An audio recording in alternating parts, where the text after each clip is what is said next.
Salut! T'es qui toi? Bonjour les amis, Philippe. Philippe, ouais. Alors, j'ai dû dîner avec cet homme et puis franchement, je me suis dit, wow, il a un truc à dire. Voilà. Euh, Ouais. c'est quoi déjà? Je commence direct. Mais vas-y, mec, Mais fais non, péter. mais Ouais. il me demandait mon parcours, alors j'ai raconté mon parcours. Voilà.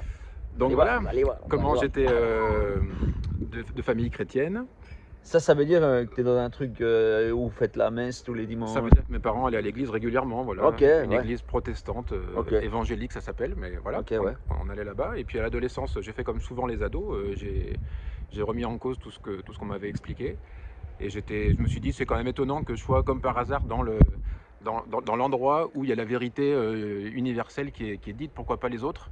Et je trouvais ça bizarre, donc j'ai commencé à écouter, à lire ailleurs. J'ai lu le Coran, je me suis tourné vers les arts martiaux, les religions orientales. Les arts martiaux, c'est pour se taper dessus, ça. C'est pour se taper, mais il y a de la philosophie derrière, Ah, ok. Il y a des bouquins? ça sous-tend derrière. Oui, oui, il y a du yoga, il y a de l'énergie qui circule, il y a plein d'enseignements qui Ouais. sont un peu cachés et qui sous-tendent tout ça. Et moi, ça m'intéressait autant ce qu'il y a derrière que le combat, quoi. Et Tu sais te battre? un petit peu, Oh. je suis pas allé très loin, mais un petit peu. Et, et, Je vais rester poli. voilà. On sait jamais. Et c'était bien, mais ça m'apportait pas la paix que je cherchais.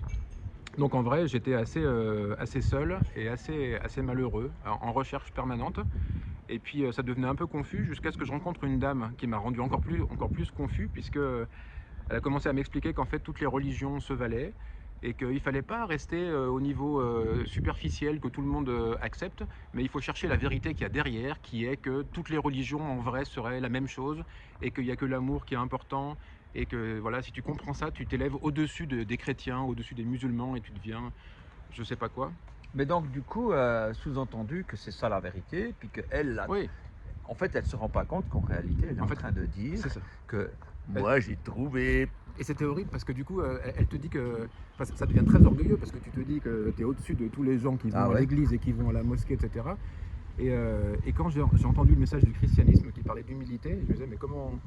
C'est le serpent qui se mord la queue parce que je suis censé devenir humble alors que je suis en train de conquérir moi-même le sommet de la philosophie. J'y arrive parce que je suis super intelligent. Mais comment je vais arriver à devenir humble alors que je suis en train de devenir au-dessus de tout le monde. Enfin, c'était au niveau Donc, être rationnel. au-dessus de tout le monde sans se la péter. Ouais, très difficile. C'est bizarre, mais tu sais que t'es au-dessus. Bah ouais, c'est impossible. Et quand tu vois un chrétien, tu fais ah, c'est bien. C'est mon bien ami. pour toi, c'est bien pour l'instant, mais un jour, Un jour, tu comprendras. Ouais. Et puis, J'en connais des comme ça. Et puis en vrai, j'étais malheureux comme les pierres. Mais pourquoi, Parce que extrêmement seul. Il n'y avait pas de relation avec Dieu en question. Dieu, c'était une sorte de force ou d'énergie qu'il faut sentir, qu'il faut je sais pas quoi. Mais, Tu la sentais? mais je sentais pas grand-chose. J'ai Ah. essayé, j'ai médité, je suis resté silencieux pendant des heures. Non. J'ai fait les arts martiaux qui étaient censés aussi faire véhiculer Ouais. cette énergie. Puis c'était assez creux, quoi, tout ça. Ça donnait pas un sens à ma vie. Et Ah, c'est dommage parce que philosophiquement, ça avait l'air bien. oui, ça a l'air bien. C'est satisfaisant intellectuellement, mais on n'est pas qu'un cerveau, quoi. Ah, Et ouais. la partie vivante en moi était en train de dépérir tranquillement. Donc voilà, ça m'a mené jusqu'à 24, 25, et puis là, c'était long. Hein. J'étais pas heureux, et donc l'histoire se termine presque, si on peut dire, avec pour devenir prof, il faut passer un concours en France.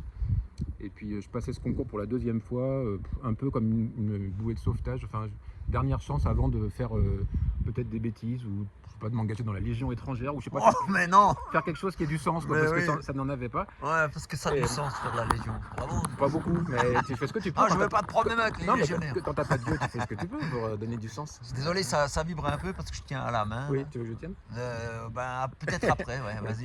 Et, Ah, on soit à l'aise, ouais, tranquille. ouais. Et puis voilà, j'ai passé ce concours.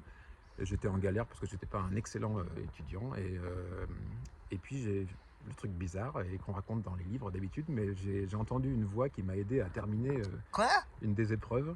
Mais dans une voix audible? Une voix audible pour moi, ouais. C'est pas vrai. Pourtant j'étais habitué à faire des maths et puis à avoir des idées. Donc je sais ce que c'est avoir une idée subite, mais c'était pas ça. C'était quelque chose qui s'énonce dans mon cerveau et qui me donne la solution. Tous les étudiants vont halluciner, ils vont dire je veux ça aussi. Mais j'y peux rien, c'est ce qui m'est arrivé. Comme ça t'a donné toutes les réponses. La réponse, je m'apprêtais à poser mon stylo et à quitter la salle en fait et Abandonné. à ce que ma vie prenne un tournant un peu radical, quoi.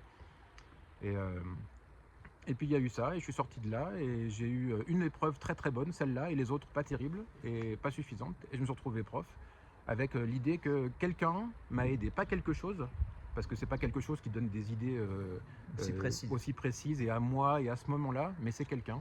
Et du coup, ça m'a tout de suite changé mon horizon de dire, mais en fait, je suis en train de m'égarer depuis un paquet de temps. Il y a quelqu'un qui est derrière et qui me tend une perche. Et je l'ai saisi très très vite parce que j'étais assez désespéré, quoi. J'avais dans ma famille, je vais pas raconter, mais un papa qui avait tendance suicidaire, plus que des tendances. Et c'est pas vrai, il vit encore? Non, il est mort plus tard et dans la paix. Mais à cette époque-là, c'était très torturé. Parce que ça doit être horrible. C'était dur quand t'es ado et que du coup, ça ouvre une porte dans le cerveau de te dire. Ah, c'est peut-être une solution. Il y a une solution. Si j'y arrive pas, je pourrais. La mort attire la mort. Ouais, très très dur. Et ça fait que voilà, les fois où j'allais pas bien, c'était un combat de rester et puis essayer de voir à quoi ça rime tout ça.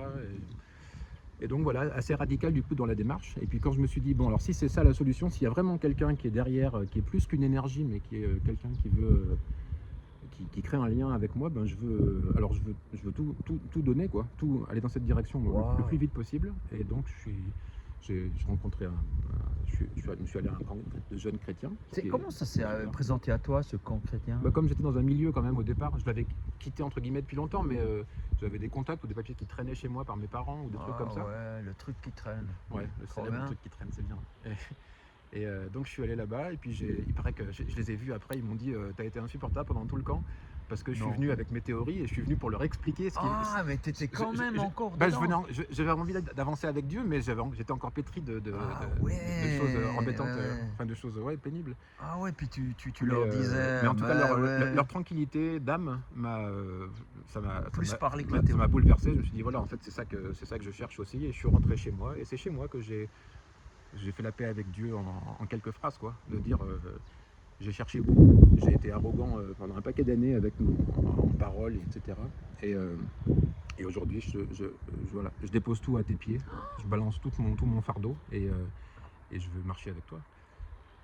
Voilà.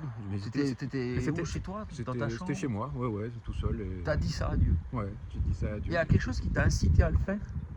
Une dernière parole qui t'a poussé ou... Dans le camp en question, ils ont expliqué très simplement que c'est comme ça que ça marche, que Dieu s'intéresse pas tant à ce que tu fais, ce que tu dis, etc., qu'à un moment où ton cœur se tourne vers lui et abandonne, quoi. Et à ce moment-là, ça déclenche tout. Ils appellent ça la conversion, quoi. Enfin, la nouvelle naissance même, c'est encore plus beau. Parce que rien que ça, je trouvais génial. Parce que quand tu le vis, tu te dis, si c'est ça, nouvelle naissance, c'est ce que je suis en train de vivre. Parce que ça ressemblait tellement à ça, que ton système de valeurs précédent s'effondre.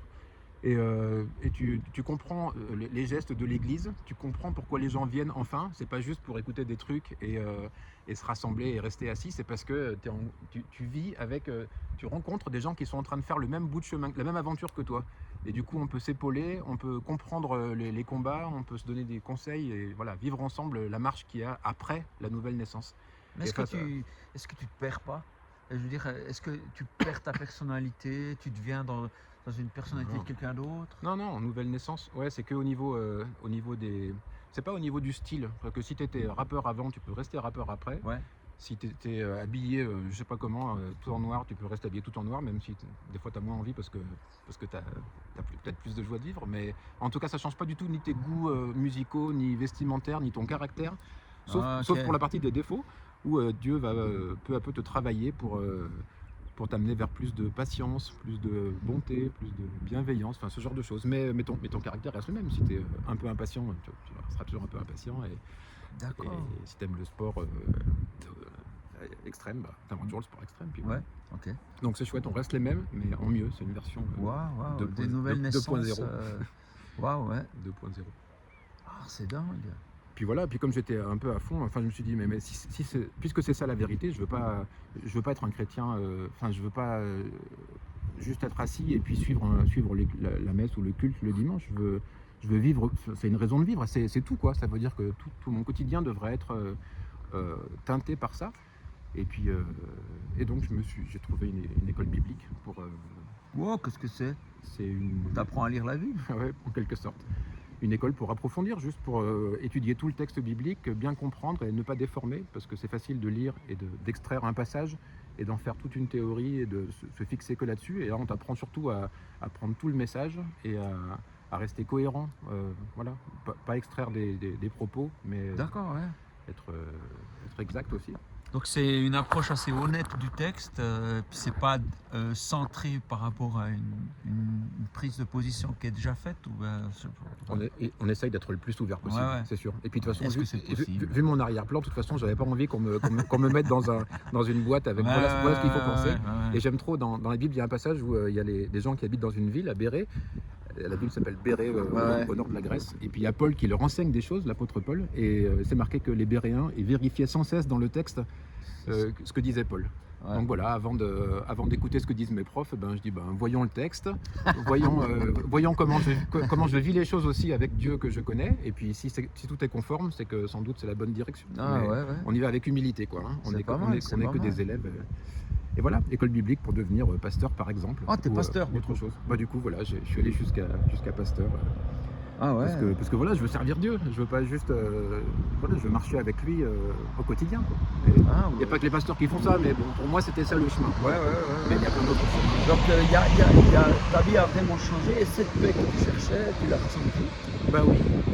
Ce jour-là, je ne veux pas dire que c'est non-stop ensuite, malheureusement, parce que ça n'empêche pas qu'il y ait des combats après, mais en tout cas, ça a répondu aux besoins fondamentaux.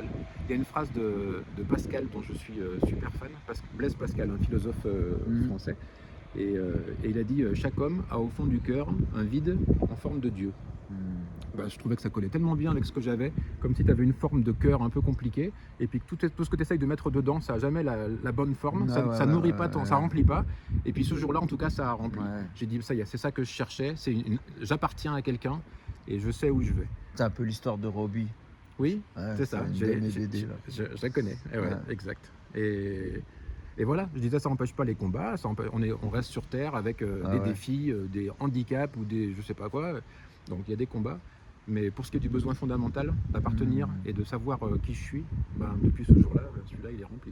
Wow. Et puis à quel moment de la journée ou de la semaine, je sais pas, tu vis ce moment où tu sens vraiment cette relation qui te fait du bien avec Dieu et qui dépasse le côté théologique? On pourrait dire d'abord n'importe quand, mais surtout dès qu'on se tait. Parce que il peut en placer une. Oui, c'est ça. Si on arrive à se taire, même à se taire à l'intérieur, à arrêter de parler, en fait, arrêter de faire des commentaires intérieurs, de mettre des étiquettes sur tout le monde, de réfléchir aux souvenirs, de penser à ce que je vais faire après. Il y a un baratin incessant, et dès que tu arrives à arrêter tout ça et puis à vivre ce qui se passe maintenant, voilà, il y a de la neige là-bas, il y a un lac ici, il y a des nuages ici. Je vous montre juste le lac parce qu'il est assez beau. Je ne vous ai pas menti. Quand tu vois tout ça et puis que tu es bien à ce moment-là, c'est là que Dieu est. Il est maintenant. Et puis il a des choses à me dire maintenant. Et il veut diriger ma journée. C'est bête, on n'est pas souvent là-dedans. On n'est pas souvent, non. Même alors qu'on a à disposition parce que tu as trouvé la connexion. Oui, c'est sûr. Ça se travaille. Hein. C'est de vrais exercices. Il faut se muscler, il faut spirituellement, quoi. Il faut s'entraîner à se taire. Mais j'apprends, voilà. C'est marrant parce qu'avant tu disais que tu faisais des silences puis ça t'apportait rien. Puis là tu parles de silence puis ça t'apporte. La nuance c'est quoi qui fait que ça t'apporte, que tu es connecté? C'est que tu es connecté à l'essentiel. Alors qu'avant tu te disais tu es connecté à une théologie, à une pensée, et puis là tu es connecté à un être. Il y a un beau truc dans la Bible, tu sais, avec quand Jésus meurt, le voile est déchiré, qui veut dire que la connexion avec Dieu... Le voile entre quoi et quoi? Dans la partie extérieure du temple et le Saint des Saints, là où la présence de Dieu est censée être. Ce voile se déchire matériellement, et ça fait que c'est un symbole, et c'était réel, mais c'est aussi un symbole du fait qu'on a accès à Dieu à partir du moment où on accepte le message de Jésus, quoi. En fait, il a été déchiré du haut en bas. C'est un drap de 30 mètres. Hein. T'as les oui. Je sais pas pourquoi, mais j'ai lu ça. J'ai pas fait l'école, j'ai lu, voilà. Et puis voilà, c'est un bon symbole, ça fait ça. Maintenant que l'accès est possible, ça veut pas dire que j'ai accès tout le temps. Ça veut pas dire que je sens sa présence tout le temps. Mais si j'arrête un peu de parler, je peux la sentir parce que l'accès est libre. Waouh. Ouais, c'est trop beau. Trop beau. Waouh, nickel. Du coup, tu as quand même continué ta vie. Tu t'es marié. Voilà, une vie normale. Avec, c'est ça. la profession et puis la vie d'église. Mais bon, tout est teinté par ça a un sens. Et même s'il y a des combats, je sais comment le combat finit. Il finit bien. Et Waouh. ça, c'est trop. Waouh. Ça change tout. Eh ben, je pense que ça aura aidé bien des gens. Et je te remercie d'avoir pris le temps. Tu as encore une pensée à dire? Non, c'est bien. truc C'est avec un bon chemin. Ne perdons pas de temps. Voilà. J'ai trouvé que le temps était. Pour moi, c'était le bon moment quand j'avais 25-26. Et quand on sent que la porte s'ouvre, quand on sent qu'il y a un accès, il faut y aller maintenant. Il faut pas attendre plus tard. Ça ira mieux, je comprendrai mieux. Si tu sens que, que Dieu frappe à ta porte, ben, c'est maintenant qu'il faut le faire parce que la vie, c'est assez court. Et peut-être que Dieu a frappé à votre porte par cette petite vidéo comme ça. Et donc, n'hésitez pas. Il doit faire quoi pour rentrer? Une simple prière. Une simple prière à Jésus. Une prière à Jésus, à Dieu, en disant je reconnais Jésus de la Bible, si je reconnais mes erreurs passées, je reconnais que je suis qu'un homme et que je ne suis pas dans le droit chemin et je veux marcher avec toi ensuite. Je crois que. Et là, ça connecte. Clac. Et là, ça connecte. Oh, purée. Bon, ben, c'est à votre tour. Puis nous, on va faire du silence parce qu'on vient d'apprendre que c'était pas mal. Amen. Salut.